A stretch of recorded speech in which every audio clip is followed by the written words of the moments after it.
Hasandra, and I'm just taking a moment to unramble me. And in the process, I hope that by me unrambling me, it causes you to learn something about yourself. So, just sitting here, and I was listening to something, and it just got me to thinking and really measuring my growth.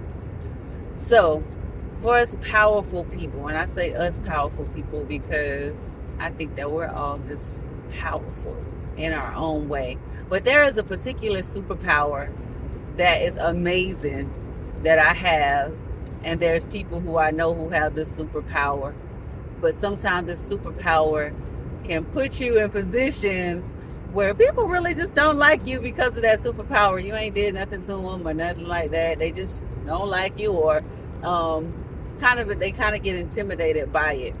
But the superpower of being able to walk into a room, not say a word, and the energy or the atmosphere shifts just simply because you have arrived.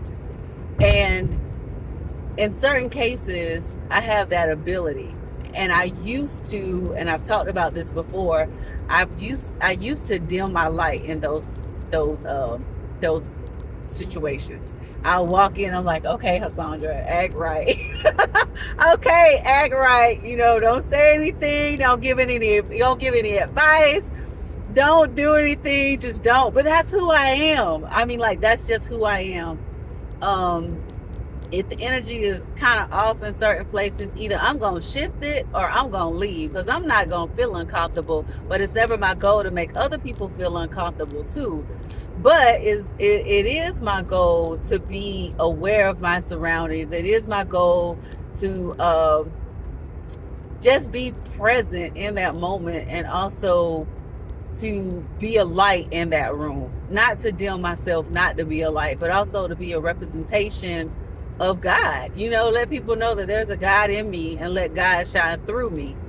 So that superpower can be really offensive to some people, but to the people with that superpower, I want to remind you, it's okay when you're a rebel and you speak out and you correct others while sitting in a seat of not being offended with being corrected. When those things happen and you're comfortable with who you are, when you understand growth, when you understand that growth is a continuous process, that you're never going to learn everything, when you're just comfortable, confident, and comfortable with who you are, and in control of your feelings, in control of your emotions and those type things, that brings like an amazing aura that when you walk in a room where people aren't so comfortable with themselves and they're not so confident, that it shifts that atmosphere. Continue to keep doing that. Do not stop being you when you walk inside a room.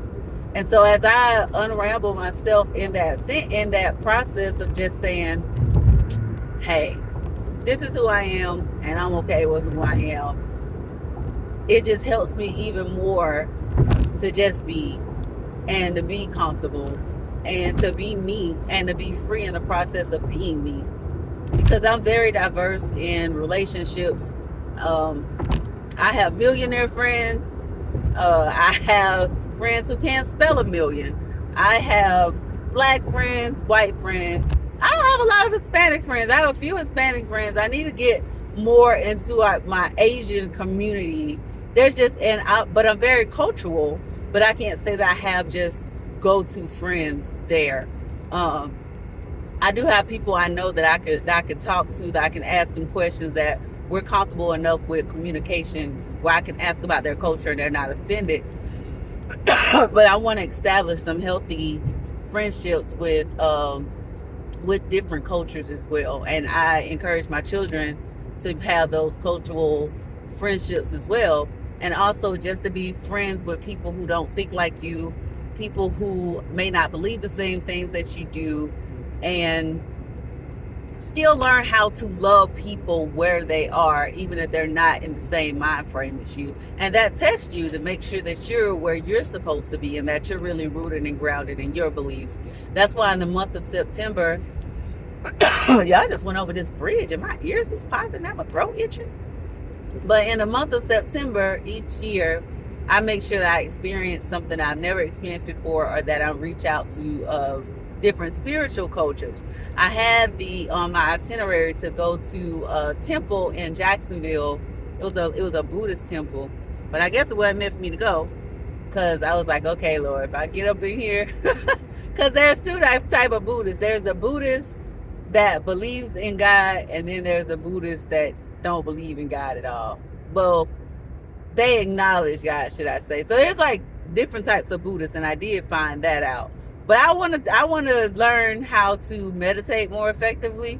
So that's why I love the meditation techniques and strategies of Buddhism. So I just wanted to Buddhism. Yeah, that's right. So I just wanted to get some tips on how do y'all be so focused? Like, y'all be focused too. Because I know if I focus in like that, ain't no telling what I'll do.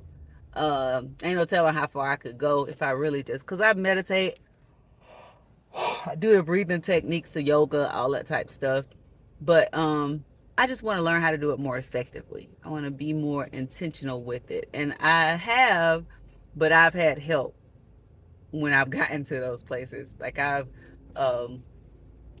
had marijuana to calm me down and put me in a place of being calm so that I can meditate and do yoga. And I found out that my body can do some things that I didn't even know it could do.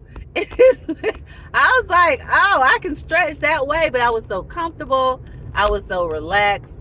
That's why sometimes I wish they would just go ahead and legalize marijuana to adults in Georgia, because there are some great benefits to marijuana. I've had the legal limits of like THC before, but kind of gives me a headache since I know like what real medical type marijuana does and how it's used and those type things. Because I've went to a few states where it was legal, and it's just like, wow, it was just like smoking cigarettes there for people, and even just being around them helped keep my anxiety levels down. And it was just like, wow, I could really do this. But I can't smoke weed for so many reasons. One, because I finally went back to work after 3 years, and I ain't got time to be getting piss tests and all that type of stuff. Like, no. So and then with working with my workshops and stuff, taking drug tests is sometimes something that I have to do. So with working with kids or working with the government, and working with federal government owned organizations. So I just want to make sure that my system is clean. So haven't been I haven't smoked weed in a while, like a long time, like years. But yeah, see how I just be unraveling me? Just be out here and doing what I need to do. But I gotta take a break, so we're gonna pause for a minute.